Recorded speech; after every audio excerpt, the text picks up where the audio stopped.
Good morning, aspirant. Hope you all are doing great.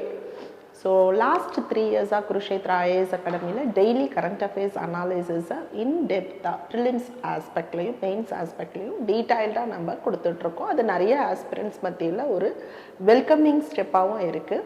So ஏன் அப்படின்னா கடந்த 3 வருடமாக வந்து யூபிஎஸ்சியோட nature of asking the exams has been completely drastically been சேஞ்சுன்னு சொல்லலாம்.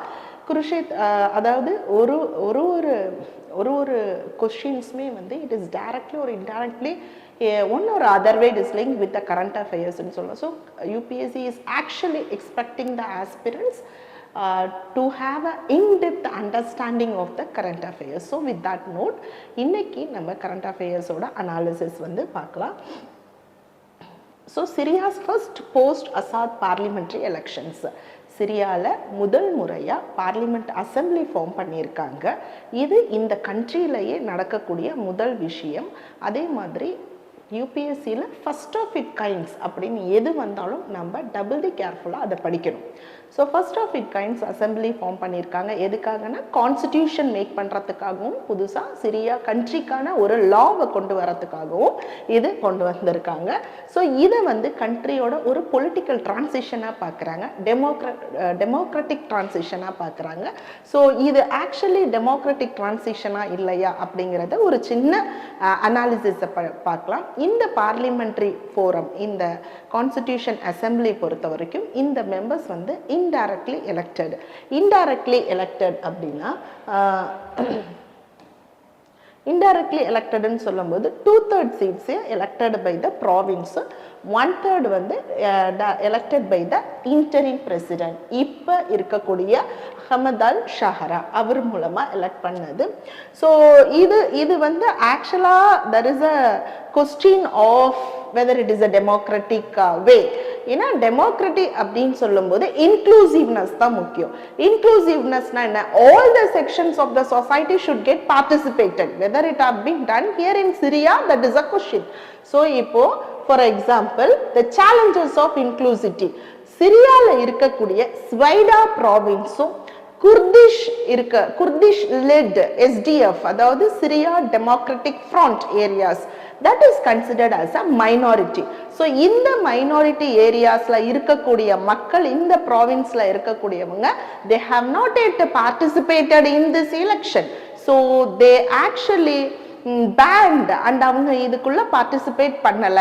ஏன் அப்படின்னா அவங்க வந்து மைனாரிட்டி, அந்த மைனாரிட்டி ரைட்ஸ் வந்து அவங்களுடைய கிளைம் இங்க இருக்காது அப்படிங்கிறதுக்காக they don't want to take up this. So இங்க வந்து என்னன்னா the rights of Kurdish minorities, that the rights of Kurdish minorities தான் ஆல்ரெடி சிரியால இருக்கக்கூடிய கம்யூனல் இஷ்யூஸ். அந்த குர்திஷ்ன்றவங்க மைனாரிட்டி, அவங்களுடைய ரைட்ஸை வந்து சிரியால ஒரு பெருசா எடுத்துக்கல, கேட்கல அப்படிங்கிறது தான் சிரியால இருக்கக்கூடிய மிகப்பெரிய இஷ்யூஸ். அண்ட் இப்போ நீங்க கான்ஸ்டிடியூஷனே ஃப்ரேம் பண்ணி லா மேக் பண்ணாலும் still those people are excluded. So actually this is not considered as the inclusiveness and it is not a demographic transition yet. Okay, so what is the challenges? இப்போ இந்த constitution frame பண்ண போகிறாங்க. ஆனால் இந்த constitution frame பண்ணுற போது அவங்களுக்கு முன்னாடி இருக்கக்கூடிய சேலஞ்சஸ் என்னவா இருக்கும்னா, முதல்ல whether they are going to take up a federal or unitary government, or they are going to take up, how they are going to give a minorities right protection, and what is going to be the structure of governance, and whether the state going to be the secular or it is going to remain as a religious country. So இதெல்லாத்துக்குமே ஒரு கேள்வி இந்த கான்ஸ்டிடியூஷன்ல பதில் இருக்கும் அப்படின்றது நம்ம படுறாது. அதே மாதிரி சிரியாவில் இருக்கக்கூடிய another issue என்னன்னா, the political landscape is fragmented, part by பார்ட்டா இருக்கும். Assad, for example Assad regime அப்படின்றது இதுக்கு முன்னாடி சில இடத்துல வந்து இருக்கக்கூடிய டெரிட்டரி, அந்த territory is backed by Russia and Iran, that is controlled by Assad. அதே மாதிரி இப்ப newly elected body, that is governed by the interim president. And குர்திஷோட SDF சிரியா டெமோக்ராட்டிக் ஃபோர்ஸ் அவங்க நார்த் ஈஸ்டர்னோட சிரியால they remain very powerful and autonomous. So extremist various jihadist groups is also continue to be this. So இப்படி அங்கங்க பிரிஞ்சு இருக்கக்கூடிய சிரியாவுக்கு இன்னைக்கு இந்த எலெக்ஷன் மூலமா ஒரு அசம்பிளியை கிரியேட் பண்ணி அந்த கண்ட்ரிக்கு ஒரு கான்ஸ்டிடியூஷனை கொண்டு வர்றது அப்படிங்கிறதே ஒரு மிகப்பெரிய challenge. So this is what about the news. So ஒரு நியூஸ் அப்படின்றப்போ இந்த அளவுக்கான ஒரு அனாலிசிஸ் இருந்தது அப்படின்னா you can easily quote this as an example while writing the mains. So next issue, ட்ரம்ப்ஸோட Gaza ceasefire plan, 20-point ceasefire plan between Hamas and Israel. So actually Trump என்ன பண்றாரு, ஒரு காம்ப்ரஹென்சிவா 20-point ceasefire plan கொடுக்கிறாரு. யாருக்காகனா காசாக்கு. So but that creates, எதுக்காக இது அப்படின்னா to make and remain peace in that region. So what is this features பொறுத்த வரைக்கும், Hamas must release immediately the Israeli hostage within 3 days. ceasefire implement ஆன 3 நாளுக்குள்ளேயே hummus இஸ்ரேலிய கைப்பிடிச்சு வச்சிருக்கவங்கள இமீடியட்டா ரிலீஸ் பண்ணணும். அதே மாதிரி ஹாமஸ் டிஸ்ஆர்மமெண்ட், அவங்க ஆர்ம்டு வெப்பன்ஸ் எல்லாத்தையும் திருப்பி கொடுக்கணும். அதே மாதிரி இன்டர்நேஷனல் போர்ட் ஆஃப் பீஸ் அப்படின்ற ஒரு கமிட்டியை வந்து ஃபார்ம் பண்ணணும்னு சொல்றாங்க. So international stabilization force should be there so that to maintain the peace and security in Gaza and economic development. அதாவது காசாவோட சீ ஃப்ரண்ட்ல டெவலப்மெண்ட் நடக்கணும். that is called Riviera plan. so அது நடக்கணும். இந்த 5 is the basic core idea. அந்த இந்த core idea வச்சு தான் அந்த 20 ceasefire plan டெவலப் பண்ணியிருக்காங்க. So but this again, what is the issue அப்படின்னா, when it comes to Palestine, பாலஸ்தீனை பொறுத்த வரைக்கும் இமீடியட்டா டிஸ்ஆர்மமெண்ட் பண்ணணும், இமீடியட்டா ஹோஸ்டேஜை ரிலீஸ் பண்ணணும் அப்படின்னு சொல்றது they are not accepting. when it comes to Israel, அது இஸ்ரேலோட commitment was not clear and there is no clear deadline also to remind. so this is again create a issue. So இது எப்படி கேட்கலாம் prelims-லனா, recently a 20-point ceasefire plan agreement is between which among the following countries ன்னு கேட்கலாம். and role of US and US ஓட policy for the peace agreement அந்த மாதிரி மெயின்ஸ்ல கேட்கலாம். so next, India's disaster management revolution. ஏன் இதை ரெவல்யூஷன் சொல்றாங்கன்னா, very important, because India has come with new technologies and new sustainable way of handling disaster. இது வரைக்கும் நம்ம வந்து டிசாஸ்டர் மேனேஜ்மெண்ட்னு ஒரு தனி டாபிக் இருக்கு, இருந்தா கூட அதை ஜென்ரலா எழுதாம இந்த கரண்ட் அஃபேர்ஸ் நியூஸை எக்ஸாம்பிளா எழுதும் போது that will give you the added benefit. So என்ன மாதிரியான, இப்போ first of all the fund 15th 5-year plan என்ன பண்ணியிருக்காங்கன்னா, sorry 15th ஃபினான்ஸ் கமிஷன் என்ன பண்ணியிருக்காங்க, they have recommended to increase the fund and that fund is particularly for response, disaster response, reconstruction, mitigation and preparedness. so இதுல most important, India has come with the nature based solution. so this is a problem and nature based solution na, urban water bodies should clean up very frequently so that the urban floods can be mitigated. adhe madri bio engineering, like using vegetation or natural materials so that to prevent landslides, enga Himachal madriyana landslide varakudiya area la forest management, forest ஃபயர்ஸை control பண்ணணும்னு முடிவு பண்ணுறாங்க.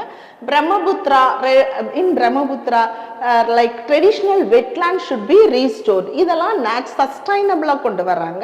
அதே மாதிரி டெக்னாலஜியை பொறுத்த வரைக்கும் they have remote sensing.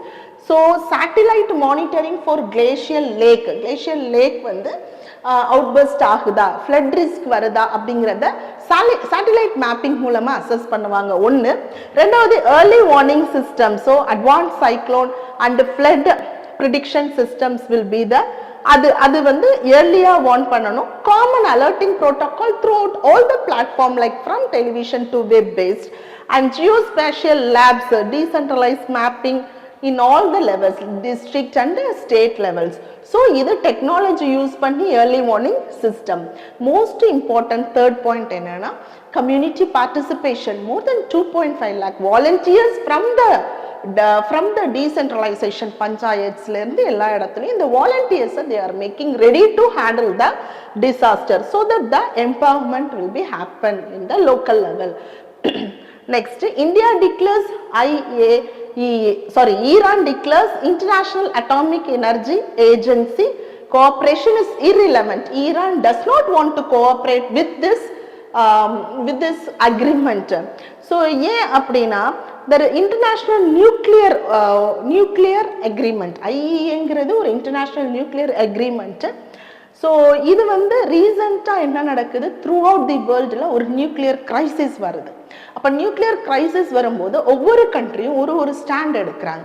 அப்போ ஈரான் என்ன சொல்கிறாங்க, we don't want to join with thisன்னு சொல்கிறாங்க. So nuclear frame work time line வந்து ப்ரிலிம்ஸ்க்கு ரொம்ப முக்கியம். ஏன்னா ரிப்பீட்டடாக இந்த nuclear crisis is in the news. அப்போது first 2015 joint comprehensive plan of action has been signed. இது எதுக்காகனா ஒவ்வொரு கண்ட்ரியும் அவங்களுடைய நியூக்ளியர் லிமிட்ஸ் என்ன, எதுக்காக யூஸ் பண்ணணும் எதுக்காக யூஸ் பண்ணக்கூடாது அப்படிங்கிறத வந்து ரிவீல் பண்ணுறது தான் இந்த agreement. 2018 almost all the countries have signed in this, but 2018 US have withdraw from this agreement. Followed by that, when US withdraw, so Iran also begin violating this agreement and they also violating, but they also does not respond to the sanction. Violate ana sanction varum, sanction ku perisa respond pannala.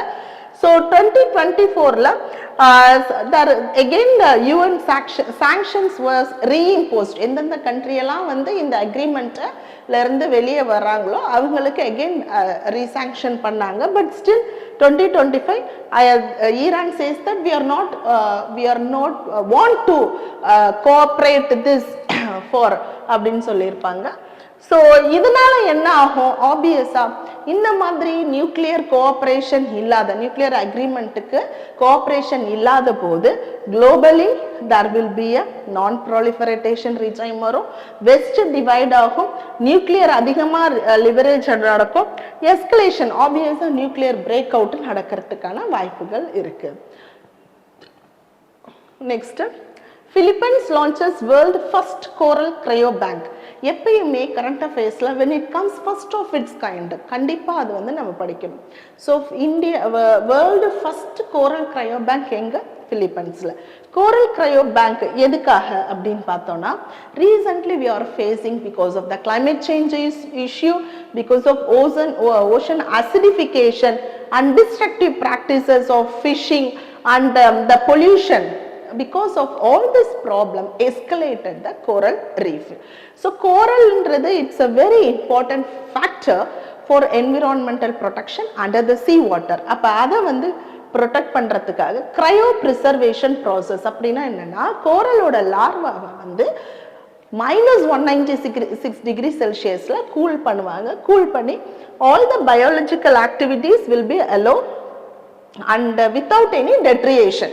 அப்ப எப்பெல்லாம் அந்த preserved லார்வாவை கோரல் area எங்கெல்லாம் degrade ஆகுதோ அங்க வந்து கொண்டு போய் preserve பண்ண லார்வாவை கொண்டு போய் இன்ட்ரடியூஸ் பண்ணுவாங்க. This is what about this conservation program.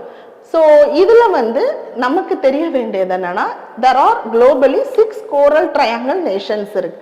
Philippines, Indonesia, Malaysia, Papua New Guinea, Timor Leste and Solomon Island. ஏன் இத கோரல் ட்ரையாங்கிள் நேஷன் சொல்றாங்கன்னா, 75% of world coral species found in this region. Okay, so that's all about today news. So இன்னைக்கு வந்த முக்கியமான நியூஸை இவ்வளோ டெப்தா படித்தால் மட்டும்தான் உங்களால மெயின்ஸ்க்கும் சரி ப்ரிலிம்ஸுக்கும் சரி கண்டிப்பாக ஸ்கோர் பண்ண முடியும். அண்ட் டெய்லியும் நம்மளுடைய இந்த நியூஸஸை நீங்கள் நோட்ஸ் எடுத்தோ இல்லை ரிவைஸ் பண்ணி வரும் பட்சத்தில் நிச்சயமாக இதிலிருந்து தான் கொஷின்ஸ் வரும். We ensure that you can clear this exam if you are guided in a right way. Thank you.